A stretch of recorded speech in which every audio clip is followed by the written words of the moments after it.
放开！住手！大人，刚抓到一对伤风败俗的狗男女，这是个花官司，您到这给断断。太伤风败俗了，怎么省得这样了呀？你们两个叫什么名字？回禀大人，小的姓谢，名昌吉。回大人，毗尼庙会。兰兰，小梅，兰兰，你怎么出家了？你们认识？兰兰是我小时候最好的姐妹，我们俩同病相怜，从小就都没了娘，经常被人家欺负。小梅，没想到过了这么久，你还记得我？我当然记得你了。你也真是的，你跟你爹搬走了以后就一点消息都没有，怎么就出家了呀？行了，别在这家长里短，别在这聊了，别以为在这打岔就能把这事给蒙混过去。是啊，你们两个到底怎么回事？他说的可是事实。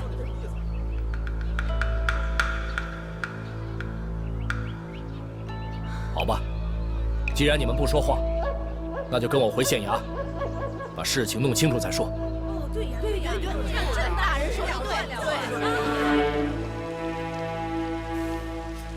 大人，您今天必须得好好审审他们啊！光天化日之下，这太不要脸了。行了，现在没那么多人了，到底怎么回事？说说吧。回禀大人，小的谢昌吉，今年21岁，4岁没了爹，娘又改了嫁，是在好心的、善良邻居的接济下，才这么活了过来。后来，11岁遇见兰兰，也就是出家前的庙会师傅。接着说。是大人，兰兰随他爹搬来，可他从没有因为我是孤儿就小瞧我，还总是给我带些好吃的。时间久了，我跟兰兰就11岁那年你们就认识了？那你们俩岂不是两小无猜，日久生情？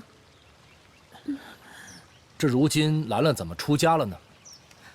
回大人，毗尼庙会，俗名兰兰，今年19岁。从小我娘就死了，我爹独自将我拉扯长大，一心想为我寻个好人家，不想让我嫁给孑然一身的谢昌吉。可是我俩早已两情相悦，互许终身了。我原想带兰兰一走了之，可兰兰舍不下他爹一人，只好作罢。去年，有人提着大把银两向兰兰他爹提亲，兰兰不肯，他爹一气之下就给兰兰2条路走。一是嫁给那人，二是出家为尼。除了昌吉，我不愿意再另嫁他人，只有出家为尼，以此明志。没想到我爹被我气得一病不起。半个月前，我从大悲庵赶回家时，他已撒手人寰。我因为兰兰出家为尼，发誓终身不娶。可得知兰兰为他爹办理后事回村时，小的心里又燃起一丝希望，还挺会找机会的。大人，我二人原就互许终身了，只是造化弄人。得了吧你，什么造化弄人啊！出家人就该讲个6根清净啊！既然身为佛门中人，还干出这种见不得人的事情，还想得到大人的原谅，哎，张珠，这感情是2个人的事情，轮得到你在这儿指手画脚的吗？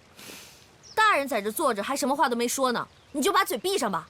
我说错什么了？我既然身为范县的老百姓，我就该弘扬正气，我就该说话啊！像这么对伤风败俗的狗男女，那就该拉出去投河。大人，我和谢昌吉乃真心相爱，无怨无悔。真心相爱，无怨无悔。可你现在毕竟是出家之人呢。是啊，大人，您绝对不能姑息这对狗男女啊！这个事儿啊，如果要是传到外地去，那还不把咱范县人的脸丢尽了？大人，您一定要严惩不贷呀！明姐对一个女人是何等重要，我一定不能让兰兰背上这个罪名。郑大人，其实我本来就没有娶兰兰的打算，之前对她所说的话，只不过是花前月下的一时意乱情迷。我只想与她来段鸳鸯露水。兰兰，这事都怪我，这都是我的错。大人，我发誓我以后不再见兰兰了。你为什么要说谎？明明事情就不是这样的。你要对我不是真心的话，你就不会为我去杀。大人，他对我是真心的。这些都是我的错，你要罚就罚我吧。昌吉，这不是你一个人的错，这不是你一个人的事啊。这都是我的错，你还不明白吗？好了，行了，这都是我的错，啊，都是我的错。是我这个县令没当好啊，咱们这范县出了这么个伤风败俗的事，这传出去，这确实不好听啊。对，张柱，啊，你说这该怎么办？抓起来呀！哦，抓起来。那要不抓起来呢？大人，我这也是为了咱们范县好，不是？对，为范县好。我看我要不把他俩抓起来，你不算完。抓！你们两个伤风败俗，押入大牢，择日审理。好，押入大牢。看你们这对狗男女还能干出什么事儿来？大人英明啊！来，喝，大哥啊！嘿，这位大哥，小梅小姐啊，我来给他们俩送饭。不好意思啊，例行公事，要检查一下。那肯定的。嚯，这是给那个破戒的尼姑吃的吗？真是太好了。嘿，大哥，要不咱俩出家得了？出家多好啊！这位大哥，你这说什么话呀？她一个姑娘家，被张柱这样的人拉出来当众羞辱，就已经够可怜的了，又得知多年的感情是被人家给骗了，我怕她想不开，我去送点饭菜来安慰一下她。真的只有饭菜。哎，这一碗怎么装的只是杂粮啊？还就这么一小块腌瓜？这是给那个负心汉的。好了，进去吧，小梅。谢了。你为什么要撒谎？明明事情就不是这样的。那日我去溪边打水，不小心坠入水里，如果不是你不顾生死跳水相救，恐怕我现在早已命丧黄泉。你那日的行为绝对不是装出来的。你想多了。那我那日病得很重，不能到溪边打水。你默默替我把水挑到大备岸，若你只是玩弄我的感情，又怎会为我做那些事情？兰兰，我告诉你，我谢长吉接近你只是为了一琴芳泽，反正我就是个坏人。你要牢牢记住，所有的坏事都是我谢长吉一个人干的，你就是被我玩弄了感情，你是个无辜的受害者。长吉，如果有错，也是咱俩的错，我不能让你一个人去扛。我真的只是玩弄了你的感情而已，你究竟想扛些什么啊？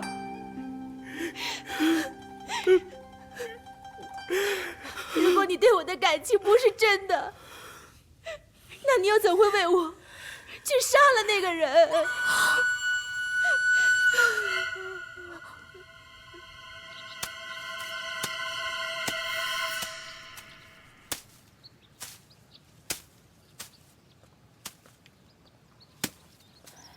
哟，小少爷，你怎么能干这个啊？我干，来，我干，快给我！别，我来吧。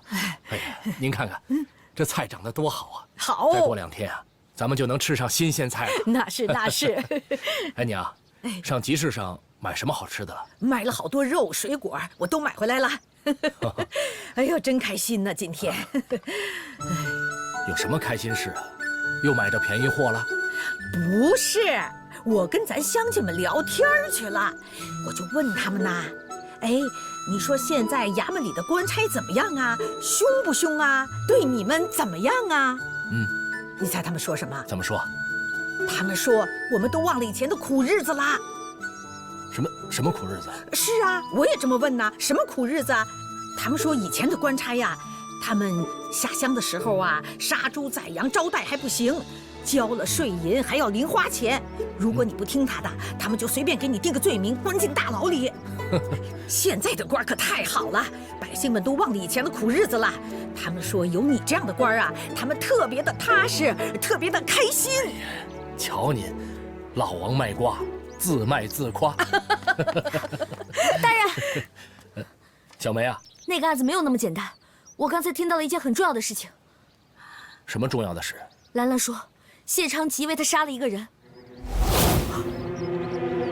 啊？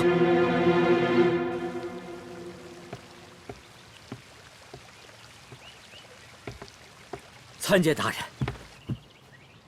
你们两个起来说话。谢大人。庙会，谢昌吉。我怀疑你们还有什么事情瞒着我，没有说。我再给你们一次机会，如果你们还是隐瞒的话，日后查出来，一定重罚。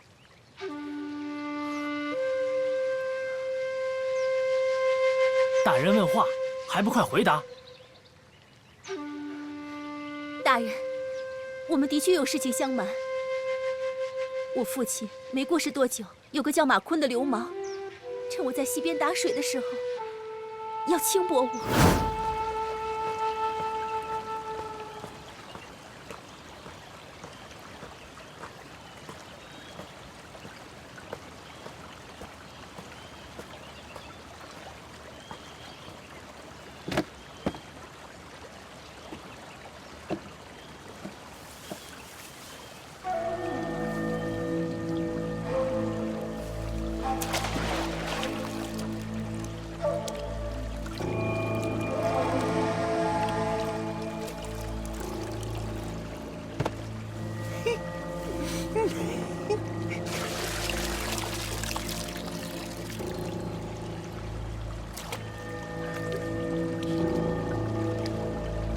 小师傅，你一个人打水，我来帮你啊！小师傅，吓成这样，我好心疼啊！你别过来！人生如苦海，我马坤正需要你这么娇小的小师傅带我脱离苦海呢。师叔，你别过来！来吧，小师傅，来吧！你放开我！救命啊！你给我走开！哎呦！你这个畜生，离他远一点！他娘的，哪来的臭小子，敢坏你马爷的好事儿？嘿，原来这小尼姑跟你好上了。今天你马爷就替天行道，教训教训你们这对狗男女。你，别打了，正吉！正吉，别打了！昌吉，别打了！别打了！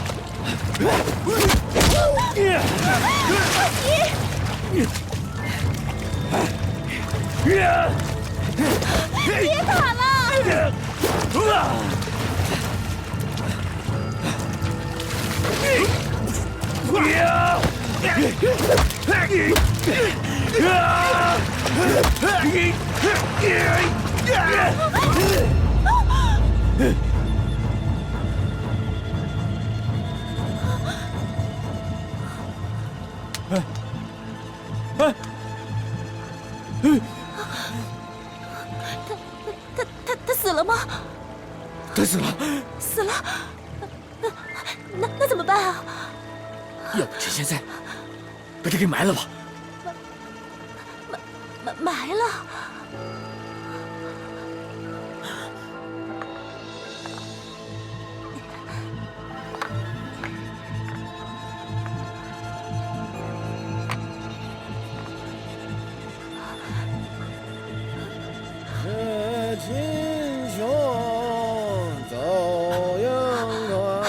有人来了。我们俩不能被人发现，赶快走。好。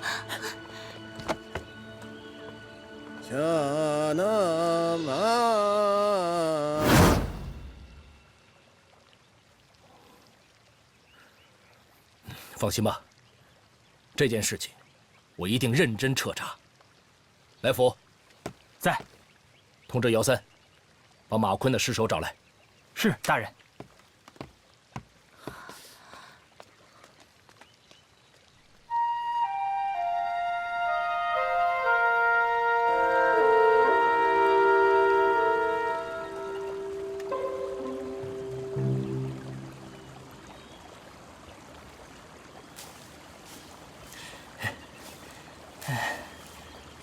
跟上。哎哎，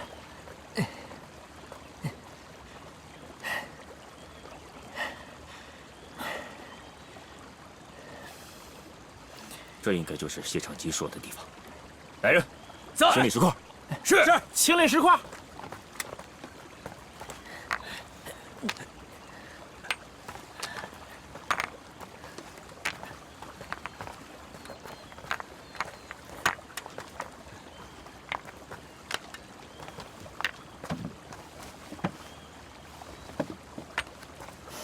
哎，你小子不赶紧帮着搬石头，在这干嘛？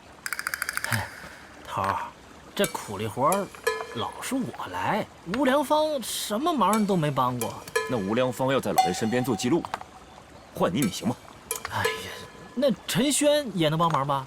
陈轩每日一诊，你可曾帮过忙？你小子翅膀越来越硬了，是不是？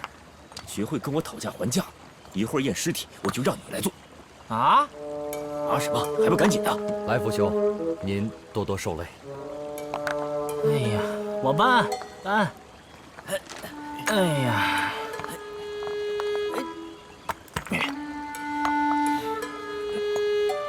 快点！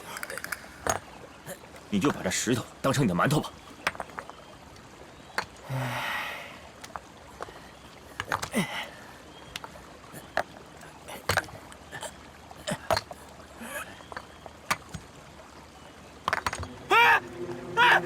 怎么了？怎么了？快！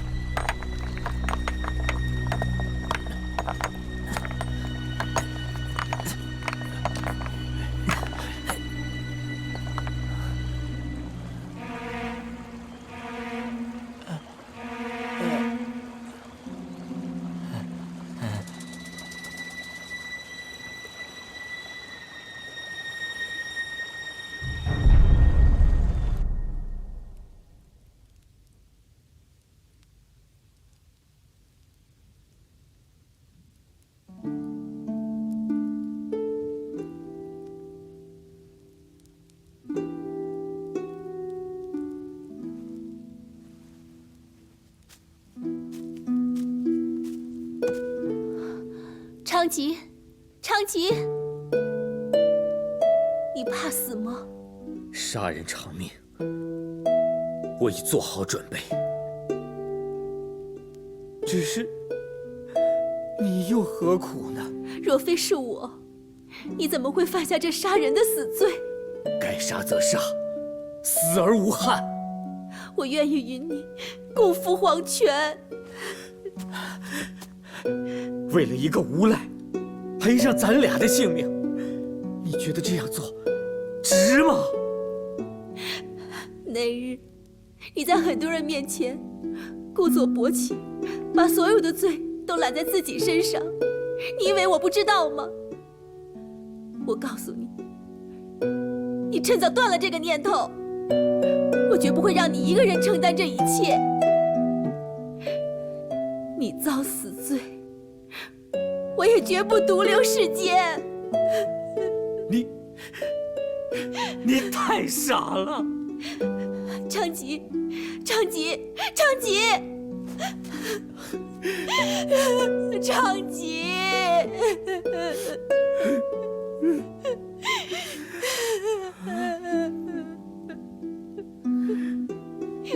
昌吉，兰兰，小梅，小梅，你怎么来了？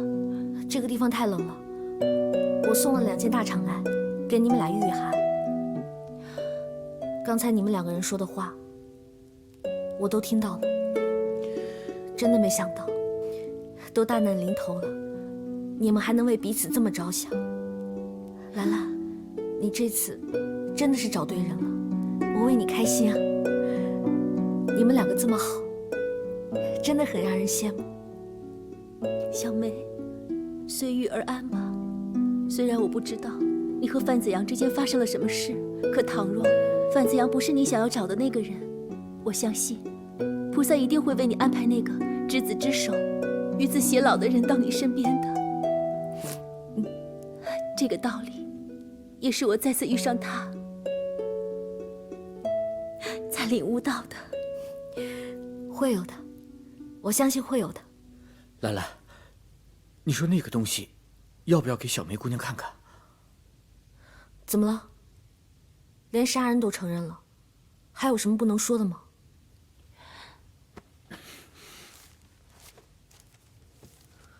这是我前几天在外面收到的一封信。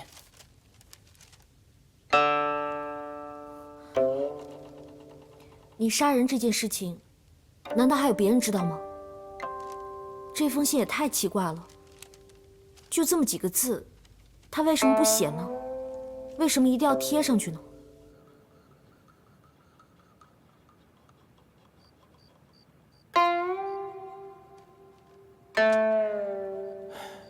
看来这案子着实古怪。那西边确实有大石冢，可里边是空的。哎，你们说有没有这种可能？就是马坤这个流氓他没有死，他只是写了一封信给昌吉。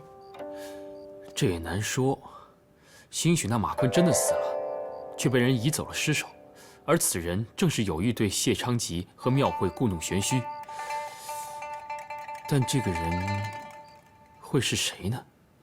我觉得你想的差不多了，大人。兰兰她跟我说过，她在出家前啊，有一个人拿重金500两去向她提亲，但她没有同意。你的意思是说，提亲的这个人就有可能移走尸体，并且弄这张条子？不是没有这种可能，而且这个人啊，我们大家都还认识。谁呀？范家的大总管。赵二虎。对，就是赵二虎。赵二虎只是范家的一个大总管，他哪来这么大一笔银子？这银子从何而来？这样，明天让姚三上赵二虎那儿去一趟，问问提亲这件事。另外，让庙会和昌吉回家。大人，您把他们2个人放了当然是好，不过张柱他对这件事情不依不饶的，我就担心您要这么把人放了，张柱他可能会出去胡说八道啊。是啊，大人，小梅说的有道理。虽然咱们没有找到马坤的尸首，可这案件却是客观存在的。要这么把人给放了，我怕难堵这悠悠之口啊。放了怎么了？没有尸体就不成案件，我管张柱他们怎么想呢？哎呀，大人，您还是再考虑一下吧。我也没什么可考虑的。这个案子，我是这么想的。虽然我不知道凶手是谁，但我敢肯定，这个人就想借我们之手，惩罚他们2人，让他们2个分开。咱们凭什么让他得逞？所以，明天让庙会和昌吉各自回家，照样过日子。咱们静观其变。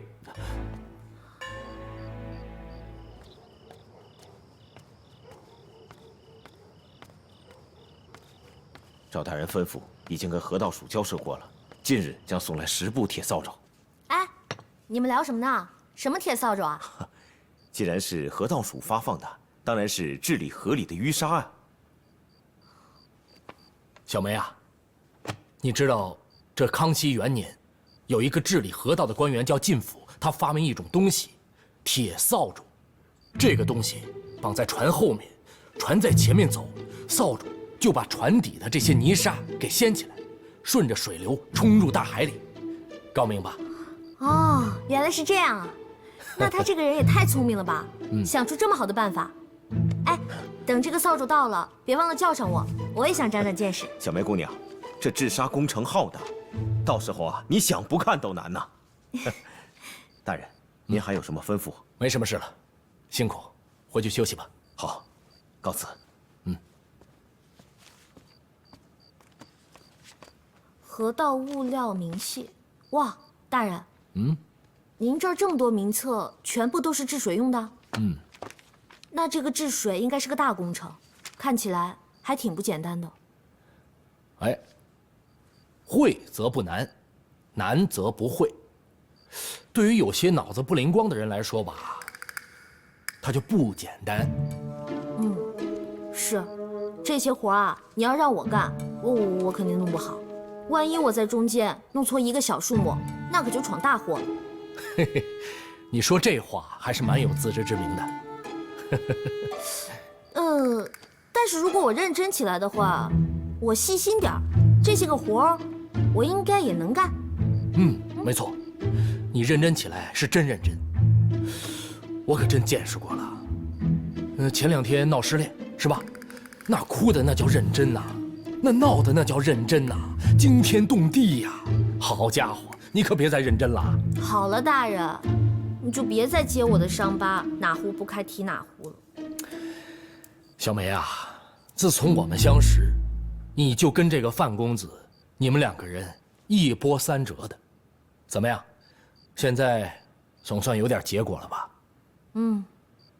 早知道今天会这样，当初被人家退婚，就不应该再跟子阳纠缠了，也不会落得被范夫人拉出去游街，当众羞辱。哎，我觉得不是什么坏事。你想，一个小女子深深地爱着一个男人，为了这个男人可以抛弃自己的尊严，我觉得可歌可泣呀。大人，您就别损我了。不过大人，我真的要好好谢谢你，那天陪了我一整晚，要不是那天您陪我，我肯定会想不开的。谢我？不，没这个必要。你知道我怎么想的吗？我是看你啊，又哭又闹，我怕你悬梁自尽。咱们这个顶棚啊，这个年久失修，你知道吗？你往上这么一使劲儿，它万一掉下来，这房就塌了。哦，大人，您陪我一晚上，您是怕我把房子给您弄坏了呀？这是责任所在嘛。哎呀，好了，不跟您开玩笑了。哎，大人，兰兰和昌吉，您真的就这么放他们回去了？那怎么办？没他们的事儿了，就放回去了。您把昌吉放回去没事儿，我是说兰兰啊，她一个弱女子，手无缚鸡之力的，如果有人真的想要害她的话，那她现在岂不是很危险啊？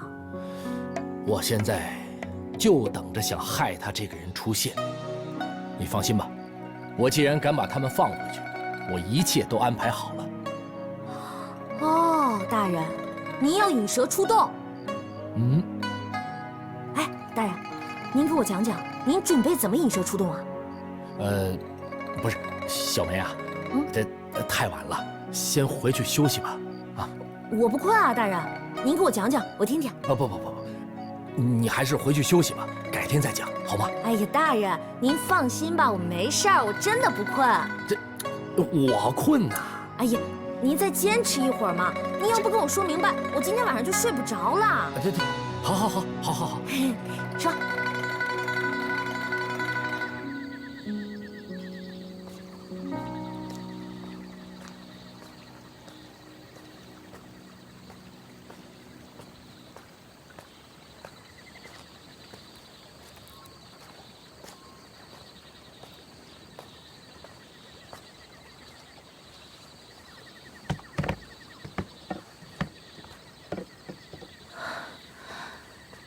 郑大人叫我这么晚和昌吉来河边，有什么事呢？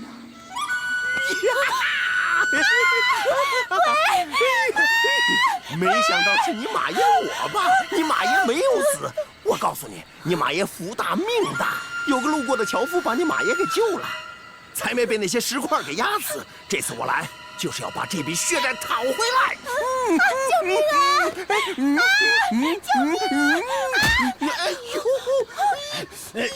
昌吉！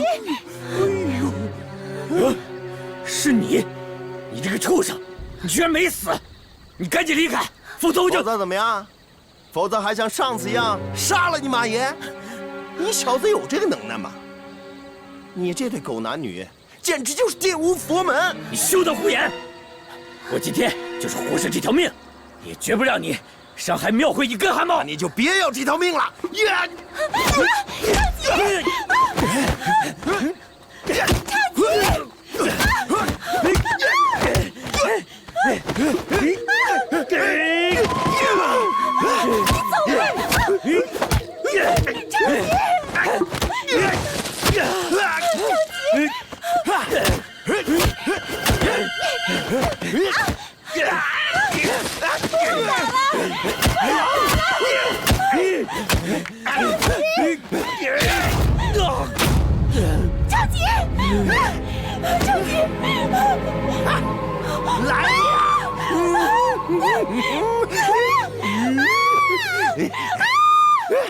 我就喜欢你这样娇娇的小师傅。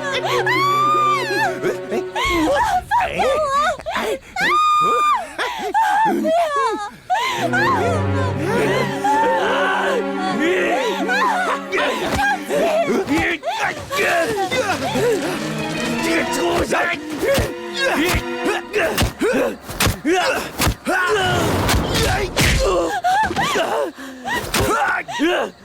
想死，马爷成全你！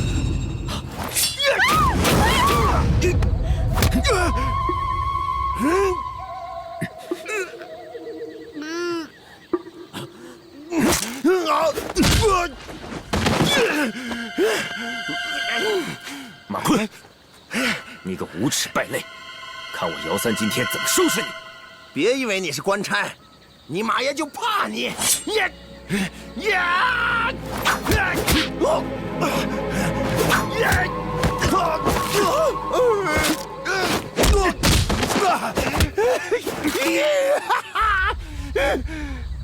昌吉，昌吉，昌吉，昌吉，昌吉，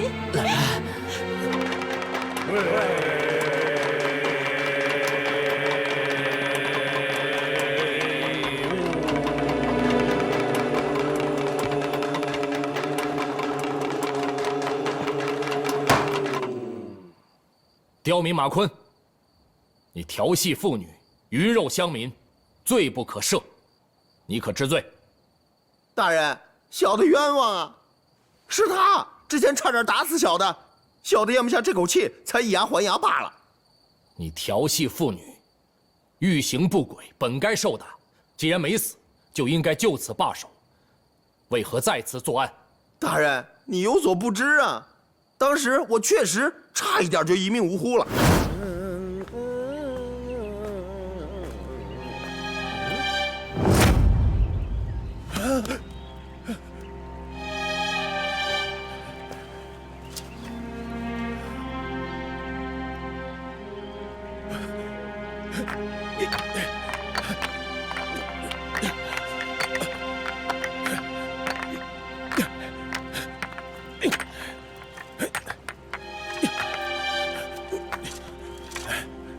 这位兄弟，快醒醒！啊，你没事吧？啊，没事吧？幸好有一个樵夫路过，救了小的，否则小的已经是那西天的冤魂了。既然这对狗男女把我打死了给埋了，小的就将计就计，又把石块堆了回去，假装已死，好吓唬这对狗男女。小的这么做，也只是想讨个公道罢了。还敢狡辩？若非你生性堕落，心存邪念，又怎会引起这场风波？大人，这臭小子和这小尼姑，他们胡天胡地的，破了这出家人的戒律，违反了佛门的清规，把他们应该沉到河底呀！大人，马坤啊，你胡说什么？啊，我这是堂堂的范县大衙呀，岂容你污言秽语，嚣张放肆，扰乱断案！来人，在！马坤，重责20。是。大人，小的冤枉啊！大人，小的冤枉啊！大人，大人饶命啊！哎呦，啊！大人，啊！呀！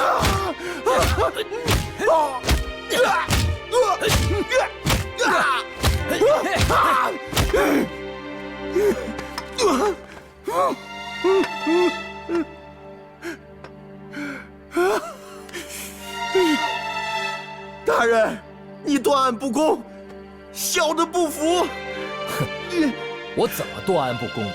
大人，他既然是出家人，就不应动七情六欲。他既然沉冤未了，你就不能怪我污言秽语啊！大人，其实我……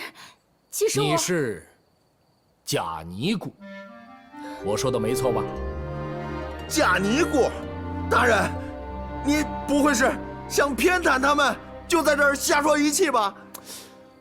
马坤呐，马坤，你这张嘴也太欠了！来人呐，在！大人，他说我胡说一气。大人，是我瞎说，我自己张嘴。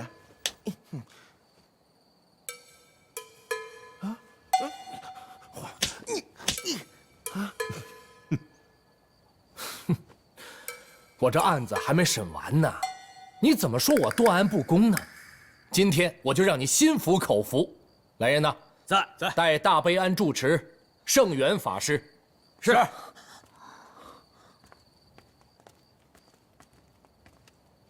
贫尼圣元，叩见大人。圣元大师啊，烦劳您这么晚还跑一趟，您就把您与兰兰如何结缘给他说说听听。是大人。当时兰兰虽然曾请求我为她剃度，但是老身发现兰兰尘缘未了，所以只能让她以香客的身份挂单在大悲庵中。兰兰，这圣元法师所言可是事实啊？回大人，的确属实。为了逃避父亲不再逼婚，民女便假扮尼姑，擅自欺瞒众人，登名为庙会。为了报答住持师太的收留之恩，民女便在庵内打扫庭除，有时也到河边打水。马坤，听明白了吗？圣元法师，有劳了，就问您这几句话，您就先回去休息吧。是，阿弥陀佛。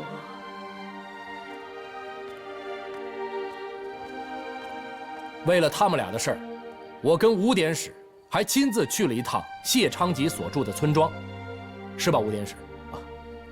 那日我与大人去谢家村庄问了问，这谢昌吉平时为人谦和，程兰兰秀外慧中，这二人确实是天生的一对。所以说，这程兰兰根本就不是出家人，这世上就没有庙会，只有程兰兰。你们两个呀，也真是生死冤家，情投意合，几经生死，走到现在，确实不易呀。我准许你们结为夫妇，但是要立马成亲，以防今后再惹是非。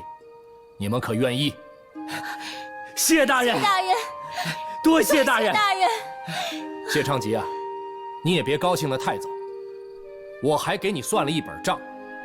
这马坤虽然调戏妇女在前，他不对，你可以报官呢。你不能将他置于死地呀。他一个大活人，你将他打得奄奄一息，扔在乱坟岗子里，万一他死了怎么办？你小子得背一辈子杀人之罪，你知不知道？大人，小的知错，小的鲁莽，小的甘愿受罚。谢昌吉，杀人未遂，险些酿成重祸，我重责你50，你可愿意？大人，小的知罪，小的服气。好。刁民马坤，平日里横行乡里，鱼肉百姓，调戏妇女，杀人未遂，重责50。打！是。大人，还打呀？怎么了？你平时就不是什么好东西，我替乡亲们教训教训你，有什么不应该的？不服气啊？服气，服气。让他画押。画押。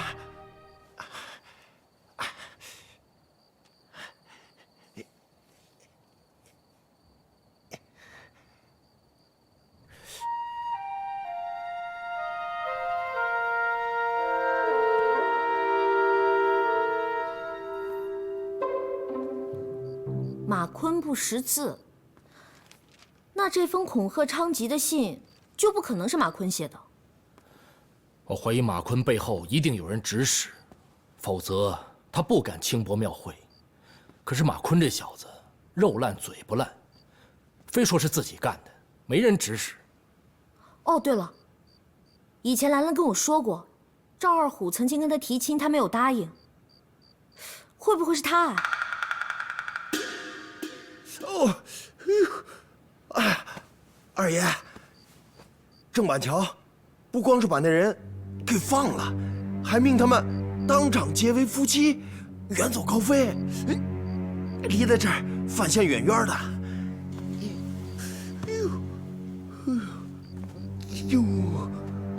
这个郑板桥把煮熟的鸭子又给弄飞了。你没说什么不该说的话吧？没有，没有。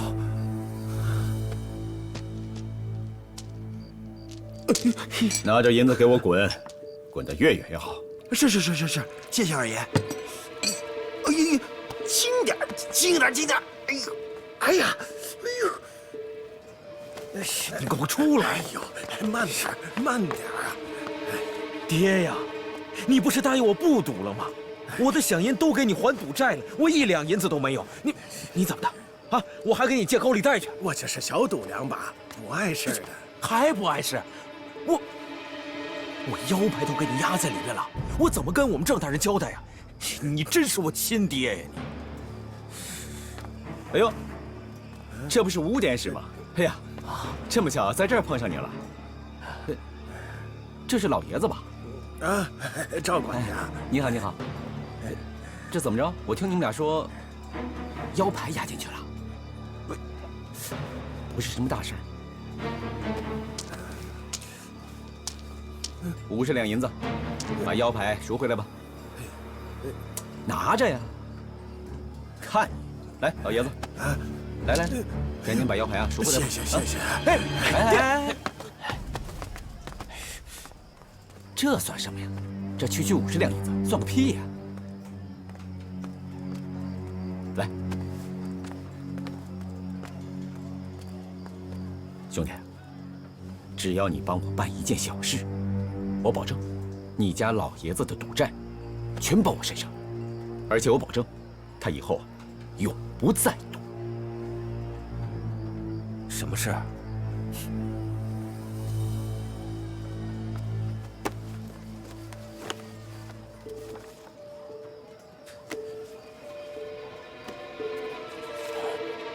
这不是河工物料的清单吗？这怎么在你手里？这应该在衙门里啊！哟，连你都看不出来，那我就放心了。这是假的，对吧？行了，别看了，说好啊！不对，你把这里边的木料和石料的清单改了，是不是？你怎么能干这事儿啊？这工程可是你们家范老爷包的，不是？你这么干，兄弟啊，你知道的越少越好。你记住了，拿人钱财，与人消灾。哼，你最好什么都不用说，也不用问，你只要把衙门里的清册换成这个，一切了事。换？哎！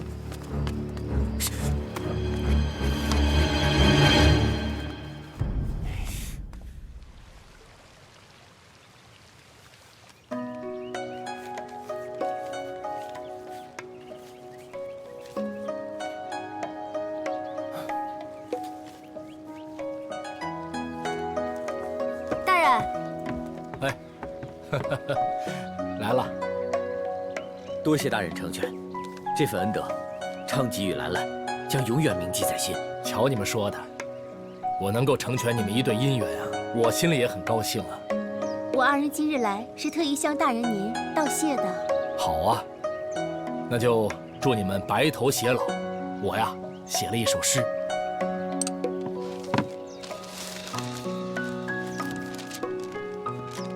一半葫芦一半瓢，何来一处好成桃？从今入定风归尽，此后敲门月影摇。鸟性月时空极色，莲花落处尽偏娇。是谁勾却风流岸？寄取老夫郑板桥。好了，这首诗送给你们2人。多谢大人。多谢大人。兰兰，这字你可得说好了，我们大人可是惜字如金的，好多人拿重金也买不来大人的墨宝呢。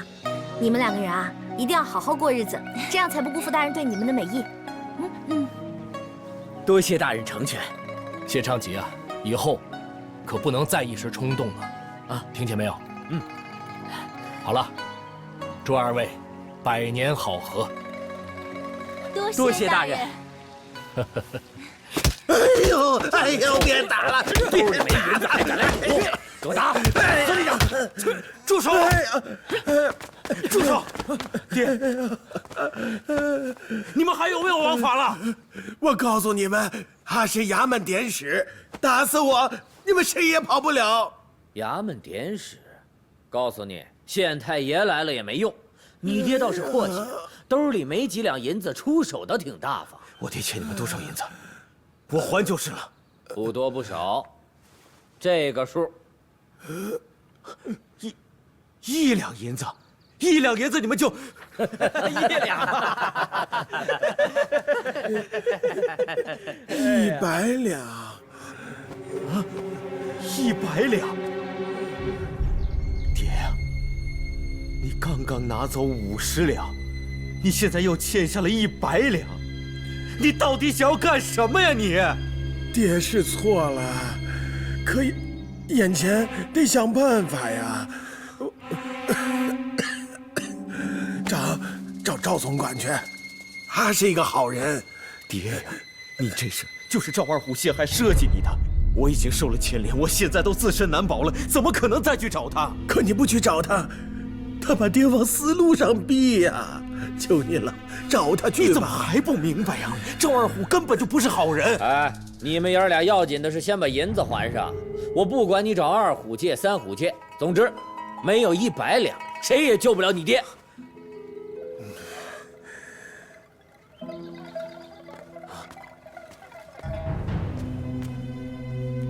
要不这样，你们先放了我爹，我拿我们家老宅来抵。啊，使不得呀，使不得！老宅是咱吴家世世代代，吴家就没有你这个赌鬼。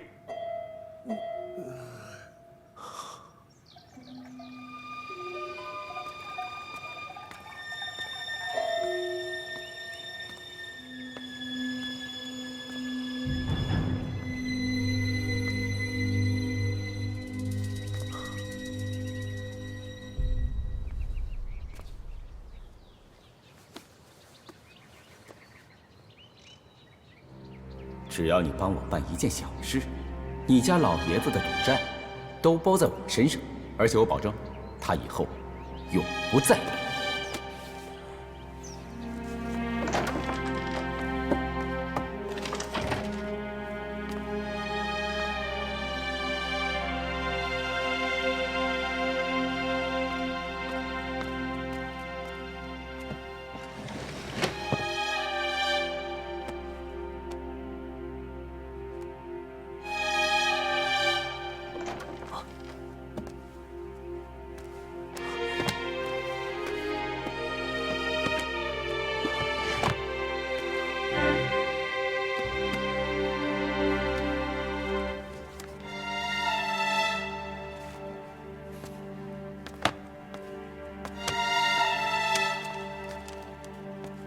陈大夫，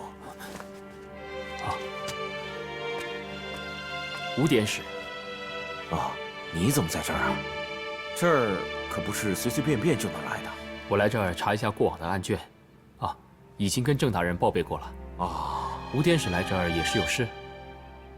对，我之前有份文书可能写错了，我来修正一下。那你先忙啊，告辞。告辞。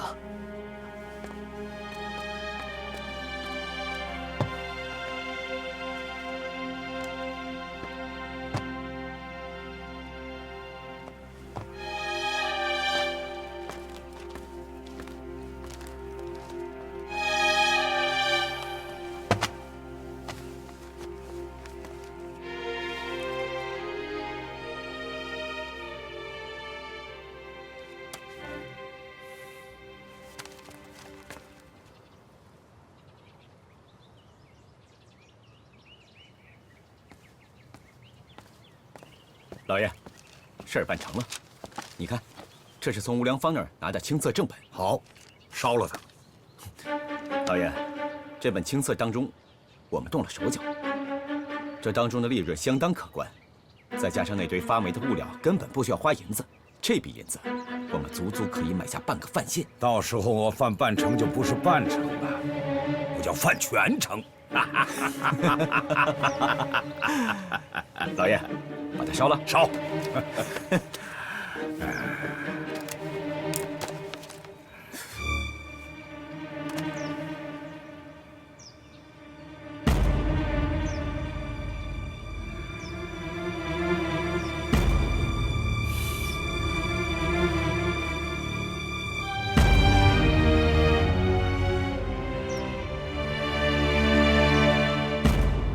大人，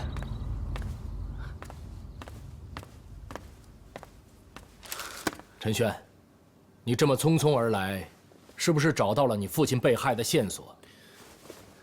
大人英明，正是如此。讲，大人，我调查了红星的案情，发现此人死时也是双鼻流血，口齿不清，最终全身痉挛而死。这死状几乎与我亡父的一模一样。虽然这只是推断，但这里面存在着非常大的疑点。好，照你所说，二人死法相同，都是中毒而死。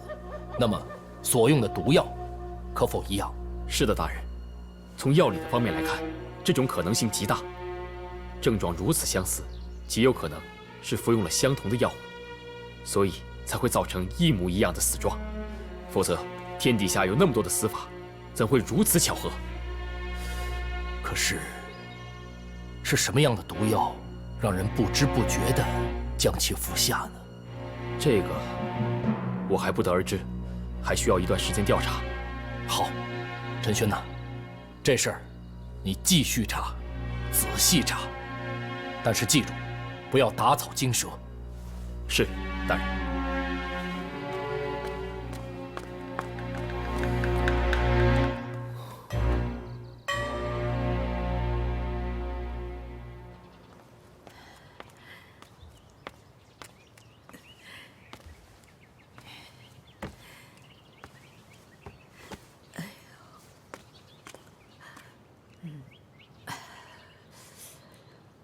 飞姑啊，啊，你怎么了？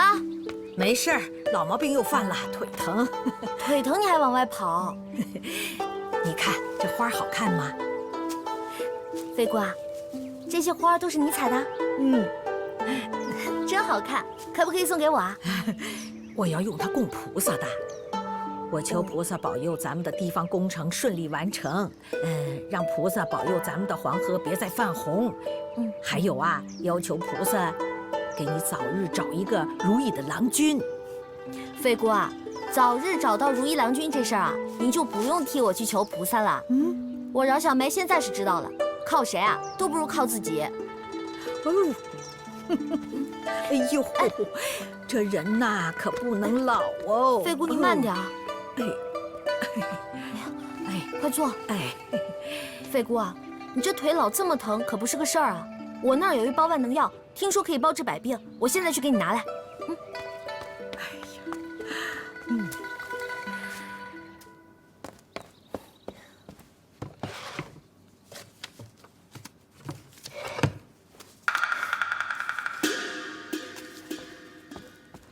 飞姑，我给你倒点水啊。好。这就是万用药啊！飞姑啊！哎呦，陈大夫，你来的正好，快给我看看病啊！怎么了，飞姑？我老毛病又犯了。哦，来，小梅呀，把这万用药收起来吧，我这老毛病用不着它啊。好。万用药？这世上哪有什么药是万用的？这个真的是万用药。范子阳说是范老爷用很多名贵的药材制成的，包治百病呢。哎，小梅姑娘。可否把你这个万用药给我看一下？当然可以了。这世上怎会有万用药？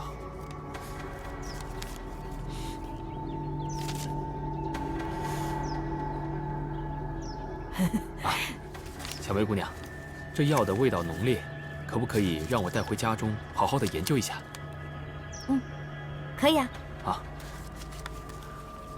来，飞姑，刚才你是说腿病又犯了？腿疼腰疼。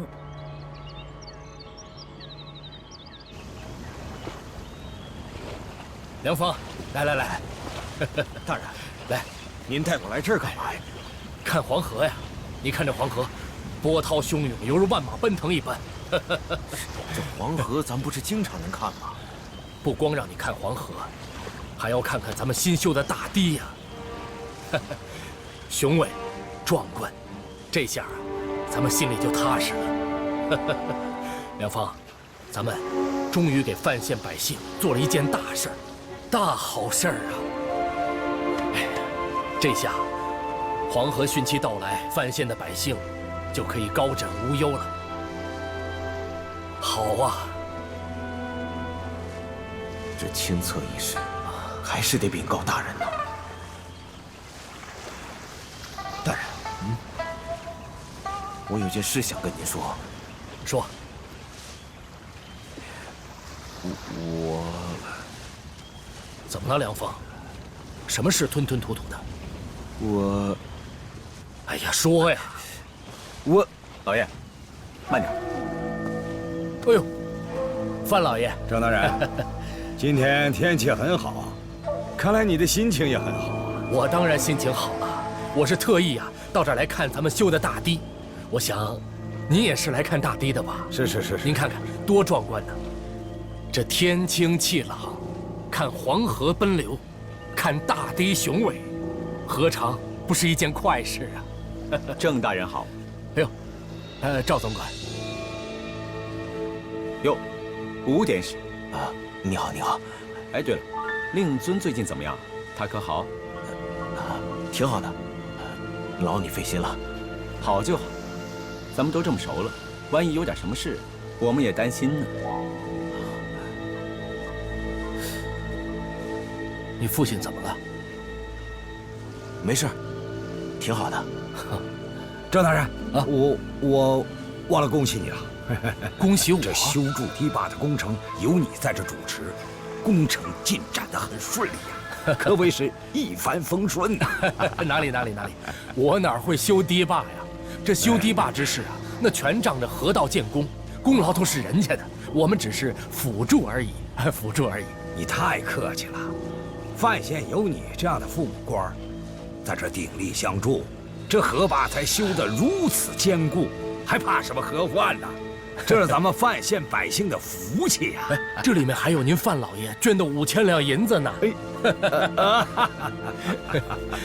但愿吧，但愿范县百姓安居乐业呀。是，人在做，天在看，老天会赏你脸的。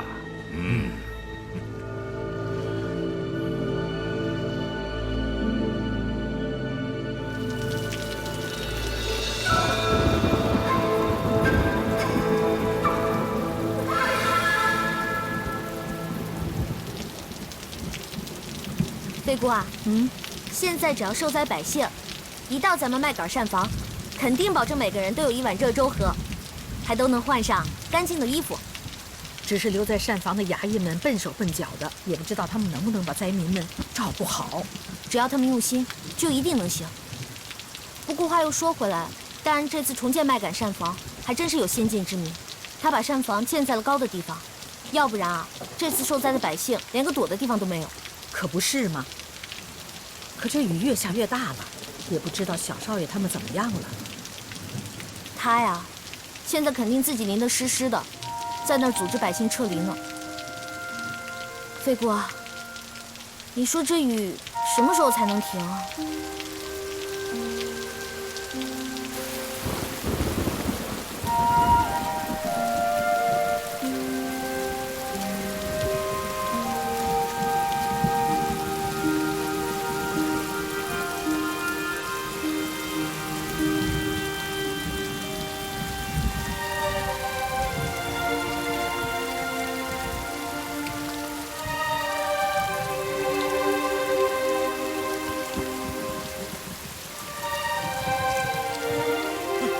都快点，快！哎，还好，不许抢，谁抢谁就到最后面去，快，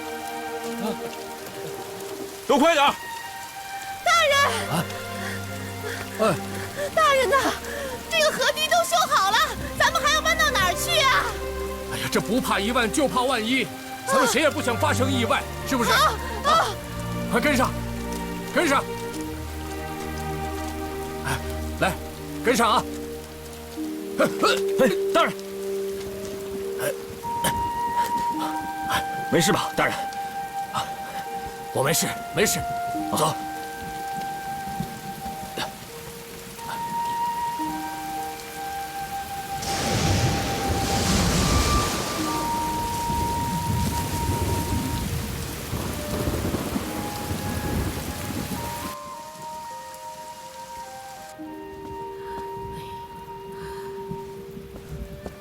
飞姑，你看外面这雨越下越大，这黑灯瞎火的，大人能不能把百姓顺利的带到麦秆膳房啊？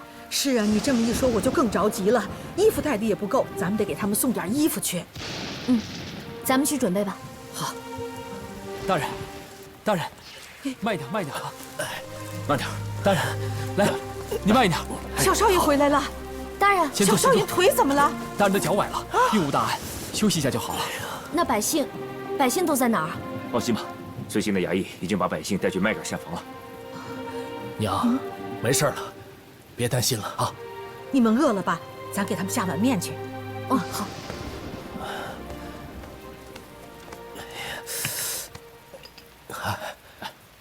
大人，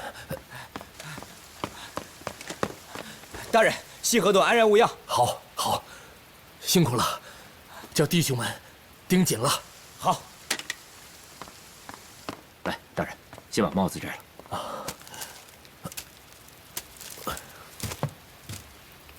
大人，大人，不好了，东河段垮坝了，红河堤出现了渗水，来福正带老百姓撤离呢。什么？大人，大人，别管我，走，上来福那儿去。好，快！大人，腿疼，慢。